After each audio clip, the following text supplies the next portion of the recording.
제가 자신 있게 말해요. 우리 일생을 선교지에다가 생명을 걸고 나가는 선교사님들 부활하신 주님을 눈으로 목격했을까요?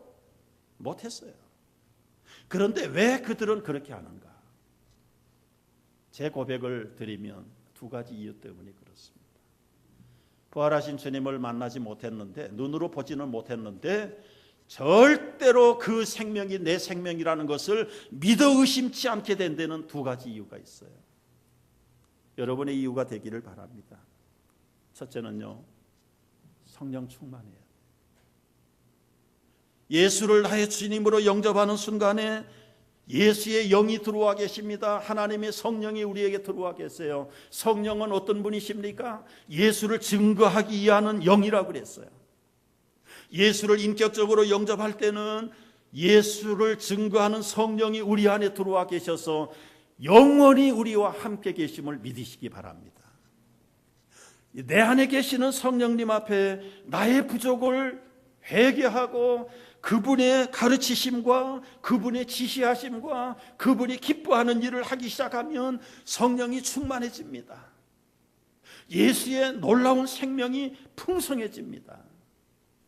그런데 만약에 일주일 동안 말씀도 보지 않고 기도도 하지 않고 세상에 붙어가지고 세상 일에만 관심을 쏟고 그렇게 가면 우리 안에 들어와 계시는 예수의 영을 증거하는 성령님도 그냥 힘을 다 잃어버렸어요. 믿음이 있는가 없는가 의심하게 돼요. 정말 주님으로 충만할 때는 불가능이 가능케 될 확신도 있고요. 또 그 믿음 가지고 나갈 때 능력을 체험하기도 하고 크고 작은 기적 같은 일들을 체험하기도 되는데, 내 안에 계시는 성령님을 충만하게 해드리지 못할 때 우리는 마치 명분뿐인 그리스도인이고 생명이 있다고는 하지만 생명이 없는 자처럼 비실비실해지고 초라하게 영적으로 빈곤하게 살아가는 모습이 어떤 이유 때문에 그렇습니다. 그래서 예수님은 성경을 통해서 우리에게 말씀하세요. 성령을 근심하게 하지 말라. 성령으로 소멸하지 말라. 성령으로 충만함을 받으라. 충만함을 받으라. 여러분, 우리 속에 들어와 계시는 하나님의 영은 한 번 들어오시면 떠나가지 않는다고 그랬어요. 그러나 우리 안에 계시는 성령님이 내가 자원하는 마음으로, 정결한 마음으로, 주님 말씀 앞에 순종하는 마음으로 엎드리고 그분의 말씀을 내 삶에 적용해 나가려고 할 때 그분은 나의 지성을, 감성을, 의지를 컨트롤하시고 언제나 새롭고 능력으로 인도하시는, 그래서 불가능도 가능케 믿어지게 만들고 안 되는 것도 되게 하시는 능력이 그분의 영 속에 있음을 믿기를 바랍니다. 눈으로는 예수님의 부활의 몸을 보지 못했지만 예수님을 증거하는 성령이 우리 안에 충만할 때 예수님을 눈으로 보고 우리 믿음의 눈으로 만진 바 된다고 요한일서에서는 우리에게 가르쳐주고 있는 거예요. 두 번째는 여러분, 성령이 충만하는 것은 말씀 충만이에요. 말씀 충만. 말씀이 우리 가운데 풍성히 거할 때 우리가 예수의 영으로 충만해요. 왜 말씀으로 충만해야 합니까? 태초부터 예수님은 말씀으로 존재하셨다고 그랬어요. 그 말씀이 능력이 되시고 육신이 되어서 우리 가운데 오신 거예요. 지금도 말씀으로 존재해 계세요. 예수님이 잡혀 사형을 언도받고 죽임을 당할 때 그 글로바라는 제자와 또 하나 이름이 없는 제자 둘이 코가 석자가 빠져가지고 터덜터덜 자기 고향 땅 엠마오로 돌아갑니다. 부활하신 예수님이 그 두 제자들 속에 길동무로 끼어들었죠. 변장을 해서 나그네인 줄 알았다고 그랬어요. 예수님인 줄 한눈에 몰라봤습니다. 여러 시간을 같이 길을 가면서 당신들 얼굴에 근심이 가득한데 뭐 때문에 근심합니까?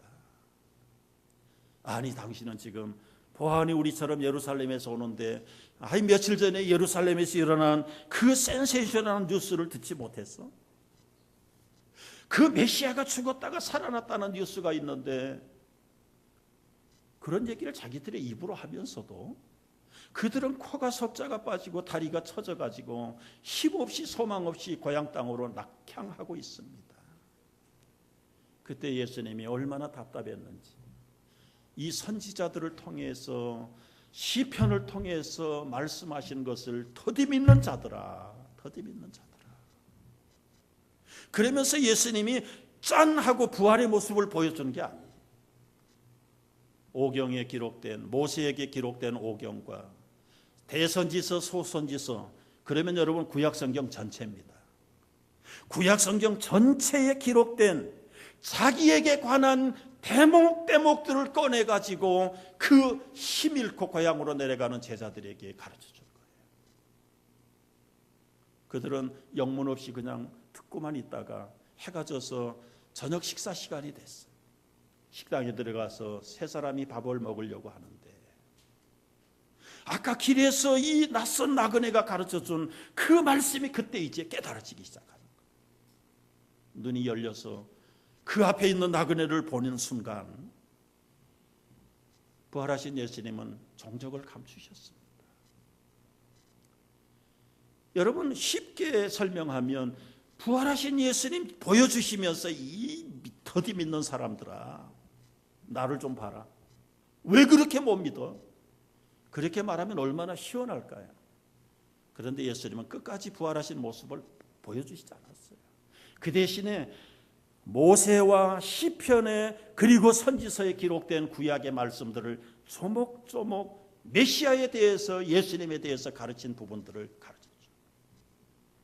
두 사람의 나그네 제자들이 밥을 먹으면서 그 말씀이 깨달아질 때 가슴이 뜨거워지고 눈이 열려서 잃어버렸던 사명을 회복하고 그 시로 180도 방향을 바꿔서 도망가던 예루살렘을 향해서 들어와서 내가 길에서 만난 그리스도, 부활하신 그 주님, 모세가 기록했고 시편에서 선지서에서 기록했던 그 예수님이 바로 이분이었다라는 사실을 확실하게 증거합니다. 그래서 오늘날도 우리는 이 말씀으로 계시는 예수님을 만날 때 부활의 주님을 만나게 되고 체험하게 되는 줄을 믿으시기 바랍니다. 여러분, 우리의 단 하나의 사건, 사명이 있다면 무엇일까요? 이제 우리가 부활의 생명을 가진 자들은 죽음을 두려워할 필요가 없는 거예요. 어떤 환경을 두려워할 필요가 없는 거예요. 아버지 부시 대통령 시절에 소련의 브레즈네프라는 총리가 사망을 했습니다. 그래서 이 국가의 대표로 이제 모스크바의 장례식에 참여하게 됐어요. 그 장례는 공산주의의 장례법대로 까만 천으로 덮고 그리고 빨간 천으로 덮어가지고 그들의 절차대로 이제는 마지막 관을 떠나보내는 환송식을 하고 있는 거예요. 장례가 다 숙연해졌어요. 근데 브레즈네프의 와이프 된 미망인이 나와서 이 백합꽃 한 송이를 관에다 올려. 러시아나 전 세계는 이 백합꽃은 어떤 상징입니까? 부활의 상징이지. 그리고는 무릎을 꿇고 간 밑에 앉아서 잠시 머리를 숙이고 기도하고 일어나면서 캐톨릭에서 하는 대로, 정교에서 하는 대로 십자가를 성호를 긋고 손을 모아 하나님께 기도하는 순간에 아무도 표시를 내지 않고 숙연하게 있던 그 많은 조객들이 다 십자가를 긋고 손을 모아서 기도를 합니다. 그때 아버지 부시 대통령은 충격을 받았는데요. 이분은 성령이 충만한 그리스도인입니다. 훗날 이렇게 고백을 했어요.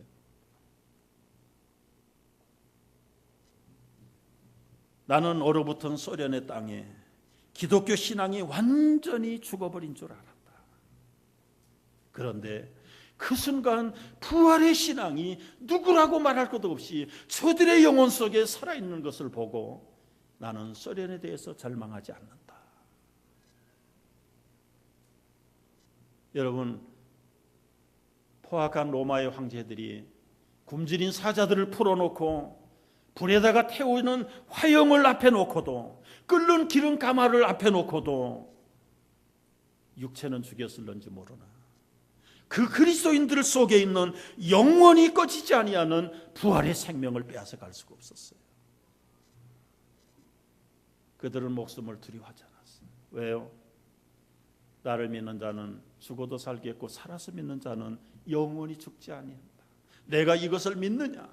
믿지 못하는 제자들을 위해서 예수님은 친히 샘플이 되시고 잠자는 자들의 부활의 첫 열매로 나타나셨기 때문에 20세기 2000년 동안의 우리 믿음의 선배들은 죽음에 대해서 두려워하지 않은 거예요. 여러분, 우리 남은 생에 죽음에 대해서 두려워하지 마세요.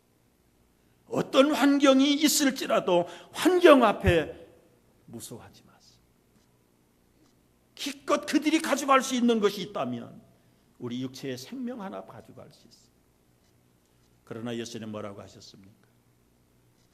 몸의 생명을 가져가는 자들을 두려워하지 말고 몸과 영혼의 생명을 멸하는 자를 두려워하라. 그 말은 무슨 말이죠? 우리의 몸과 우리의 생명은 주님에게 있다는 사실을 깨닫기를 바랍니다. 남은 생에 이제 우리가 할 일은 오로지 정말 주님의 은혜, 그 놀라운 부활의 생명을 간증하고 전하고 아직도 죽음에 두려워 떨고 있는 이 어두움의 세계를 생명의 세계로, 빛의 세계로 바꾸는 일에 우리가 당당하게 이기고 감사하면서 승리하는 부활의 증인들이 되시기를 주의 이름으로 축복합니다.